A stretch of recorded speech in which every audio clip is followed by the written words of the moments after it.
Let's meet the panelists tonight. Right next to me is meant to be Mwende Mwinzi, and she'll be here in a moment. But Raphael Tuju making his first appearance here on Press Pass. He is not a new person to media. He has been a practitioner in the media industry long when I was in high school. And it's great to have you on the panel today, and has been the information minister before, and as well as now, of course, more appropriately for this conversation, the Secretary General of the Jubilee Party.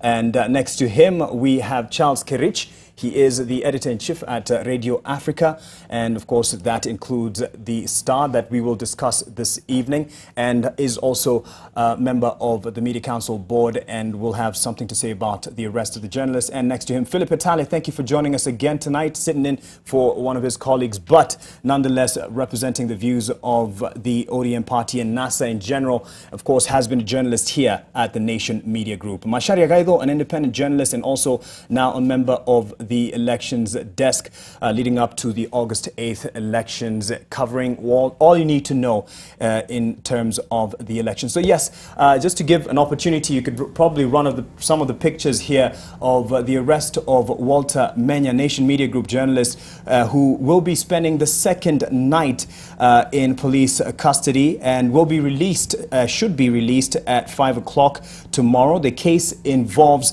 the Sunday Nation reporter Walter Menya mentioned this afternoon before Senior Principal Magistrate Martha Mutuku. And if you can just have a full show of this picture to my director, please. And Menya is accused of soliciting a bribe to do what has been termed as a fake story. Now, following this, you have seen the hashtags such as prostitution KE, and I'm sure my panelists have been following the conversations here. This is a story that was done. Civil servants in the Jubilee Party Foundation, all they want is to alleviate poverty, and this story goes to tell of some of the civil servants and top officials who are involved in raising funds for the second run for office for the president, and one of them, the Bona Njiraini of the KRA, nonetheless. And of course, this was not the reason he was arrested. It is said that a follow-up to this story was the reason he was arrested, and apparently, according to one of the accusers, he was soliciting a bribe to make or do a fake story. So let's get to it right now and get some reactions from our panel. Mwende, karibu, and thank you for joining us. I'll start with our former chair of the Editors Guild. Do you see this as intimidation of the press, or is it a case to pursue? I think it's absolute intimidation, because I don't think we've ever seen a situation where the CID acts as if it is a youth winger for the ruling party, because actually that is what it is becoming. I've not seen a situation where somebody is arrested and you have photos right inside CID headquarters, first brought to light exclusively by a blogger who is on the Jubilee payroll. I do hope that we will get the truth of the matter. But what we can say now is that this police force has behaved in an absolutely disgraceful fashion. Right. The other thing is that what Menya is being accused of is what you might call a simple misdemeanor. Mm-hmm. I do not see why he had to spend a night in custody at all, and then another night in custody. We had a statement from the Inspector General of Police yesterday giving details of why this guy was arrested.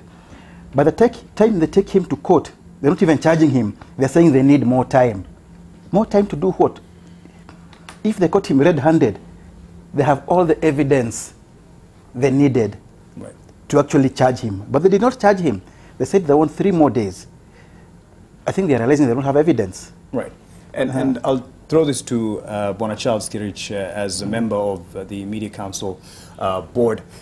What's the position you've taken on this? Of course, investigations are ongoing, and that is why he's being held for another night. They wanted 3, but they've only gotten 1. What's the position here as a member of the Media Council Board and even a journalist? The legal department of the nation said they want to establish the facts surrounding the incident and the case. And that's exactly the same position that we as a Media Council have.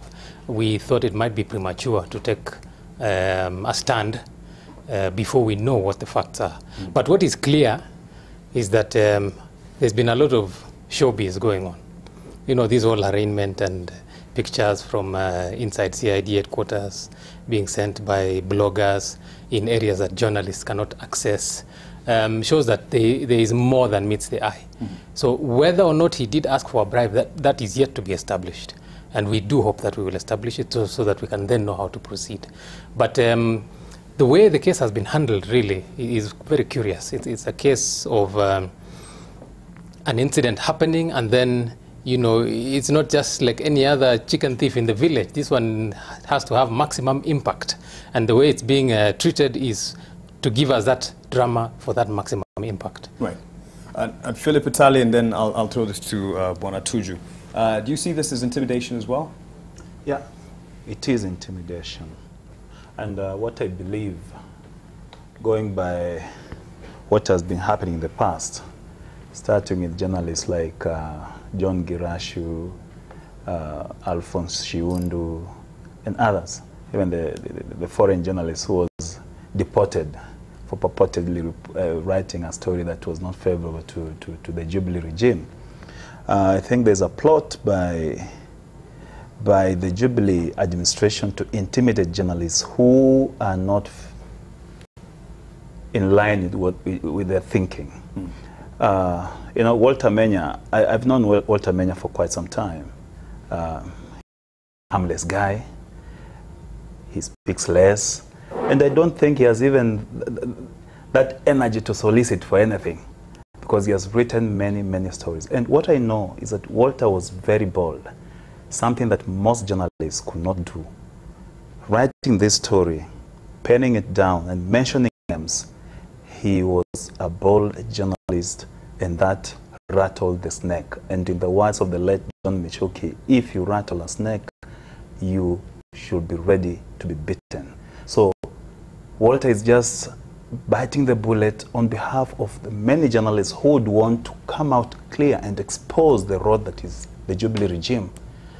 And I think this intimidation is not going to go down well with the people of Kenya, and especially the journalism fraternity. Yes. Because now intimidating a journalist is denying them the freedom that they have fought for a long time.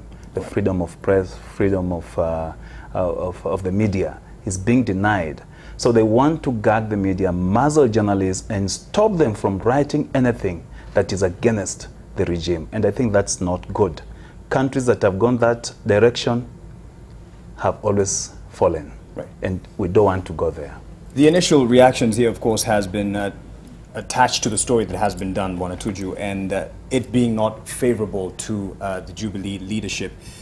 Is this in any case a form of intimidation from Jubilee? Well, first of all, I feel very sad about this story.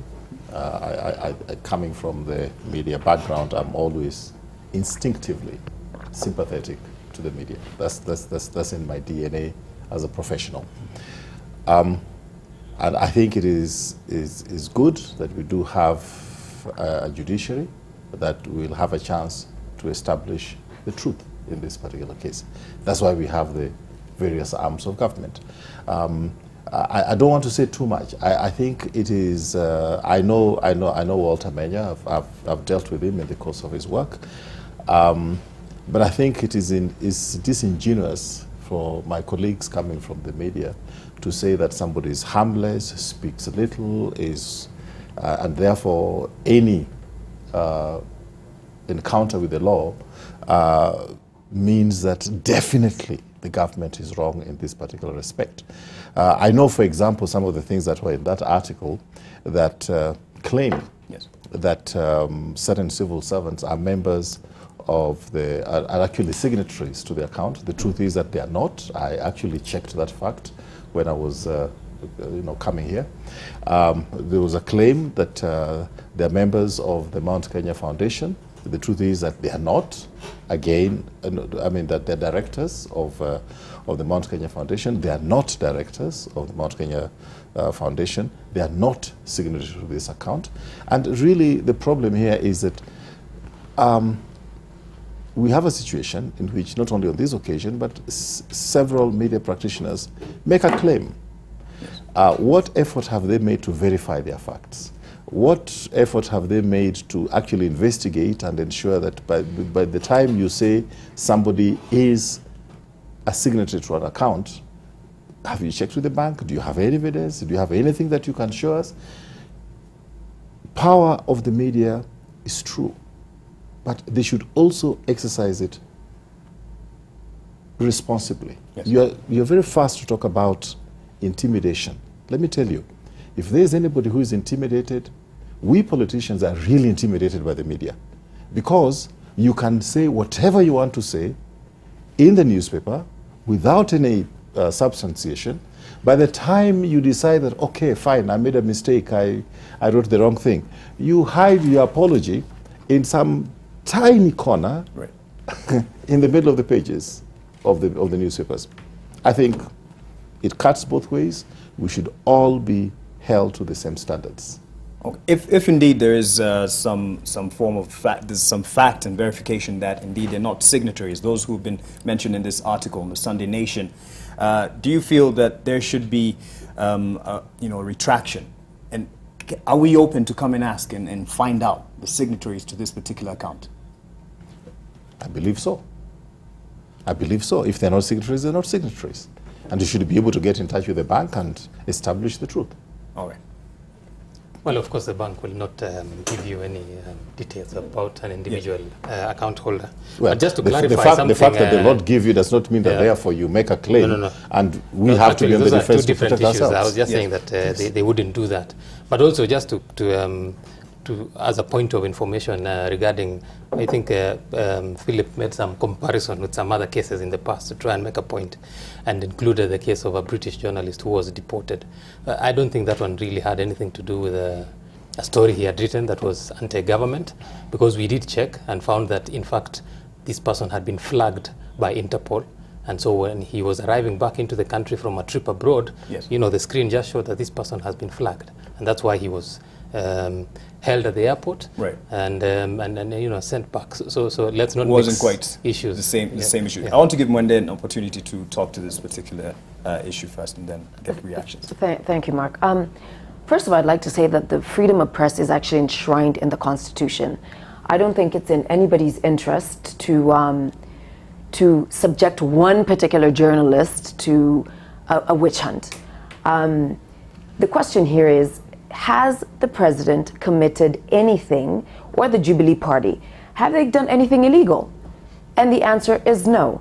The Fourth Estate, as far as I'm concerned, and sort of as an extension, I'd like to associate myself with the media fraternity, is supposed to be the guardian of the truth.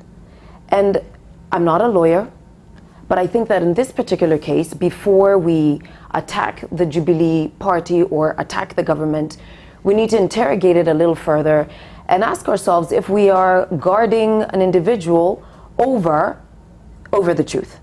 And I think the onus is on the media fraternity. I'm not saying that he's innocent. I think the fat lady has yet to sing on this case. But the theme here was to really interrogate whether civil servants were involved in this particular fundraiser, which would be backward in terms of how proper it should be. It would seem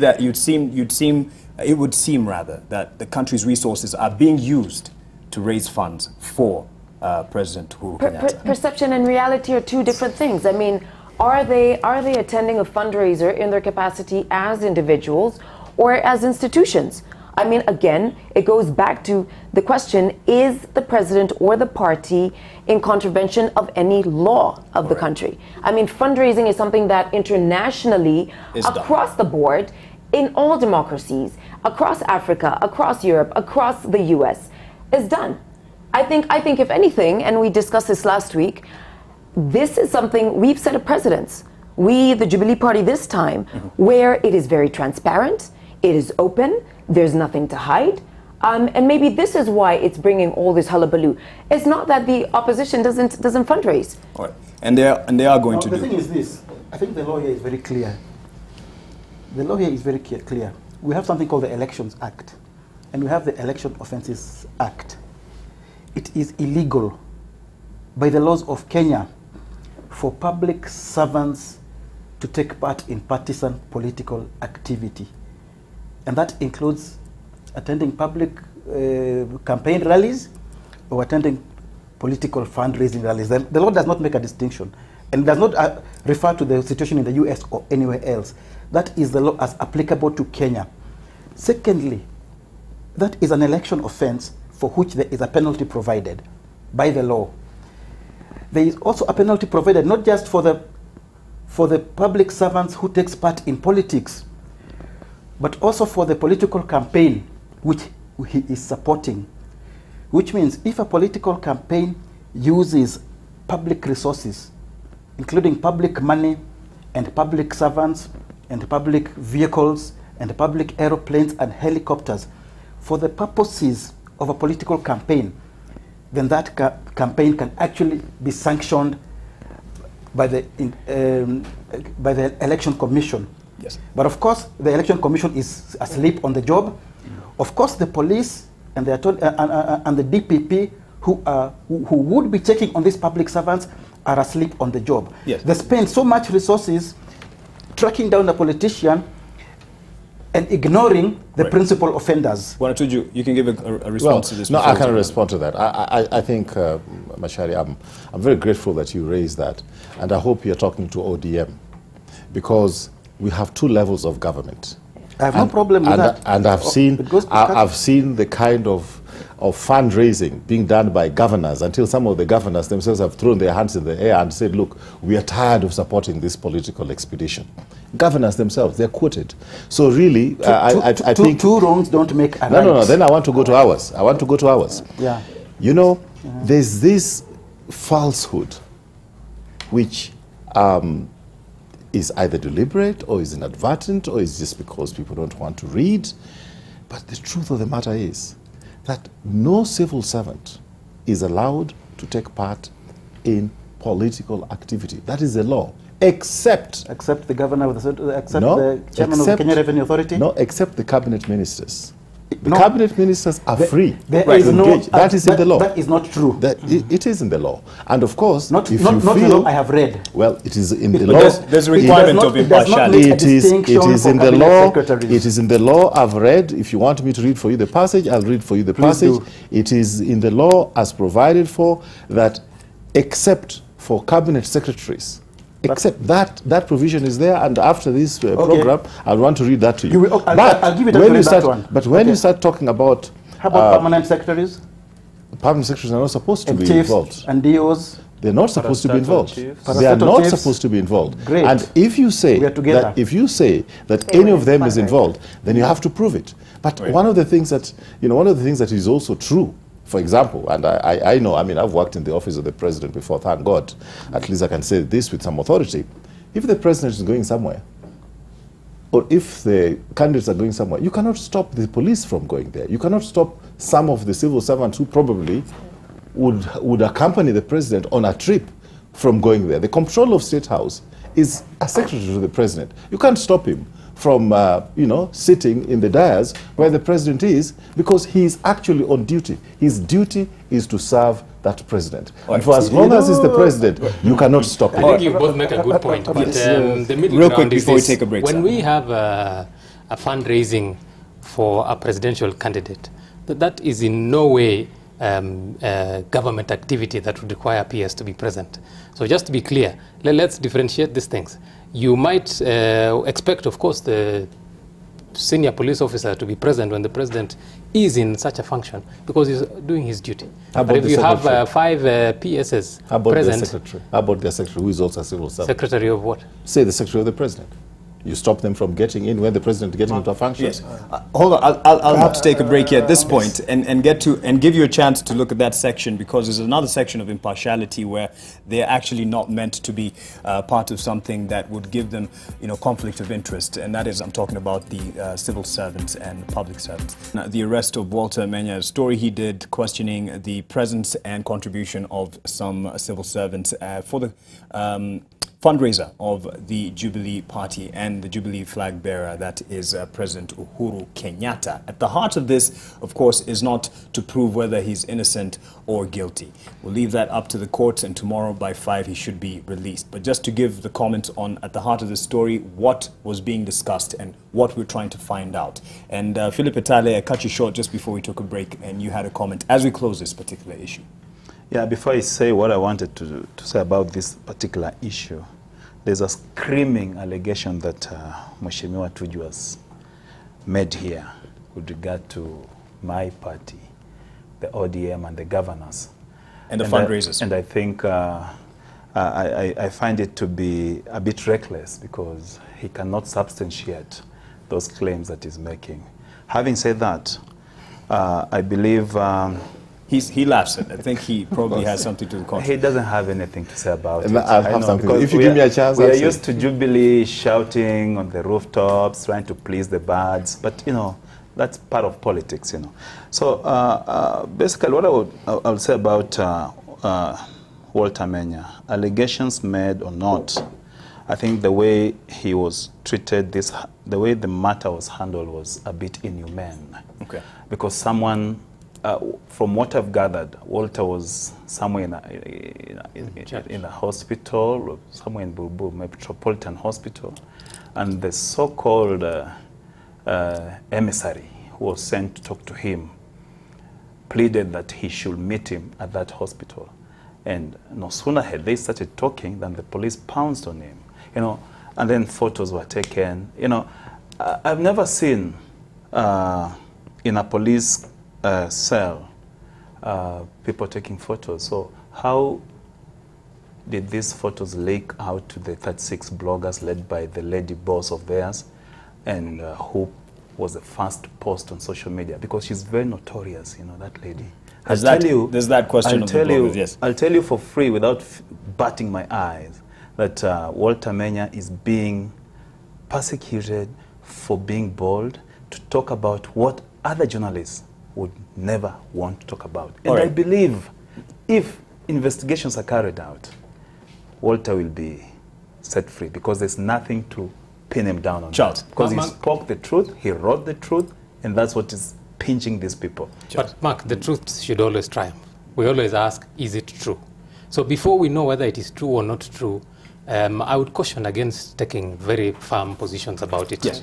And when we do establish the truth, if indeed he solicited and received, then we treat it appropriately. If he did not and is being persecuted, then we will make the appropriate noise. Yes. But in the very end, I suggest that until we know for sure, let's not point fingers. Yes, but there's something that was, as we wrap this particular issue, Gaitho, do you think it's a non-issue that he's being represented among the lawyers who are representing him is James Orengo, one of the leaders within NASA, and people say he would somewhat be indebted in this service that has been provided, legal service? Well, I don't have information on how Orengo came to be one of his lawyers.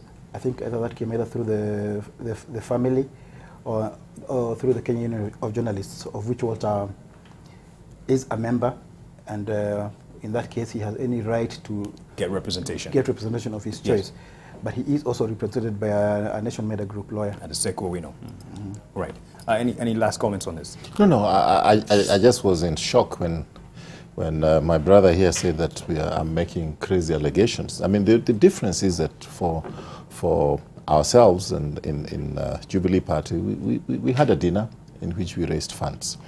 The issue of your formation harassing governors to give them money, I'm not able to prove it, except that one governor went public with this. I don't want to name him. I think you know who he is.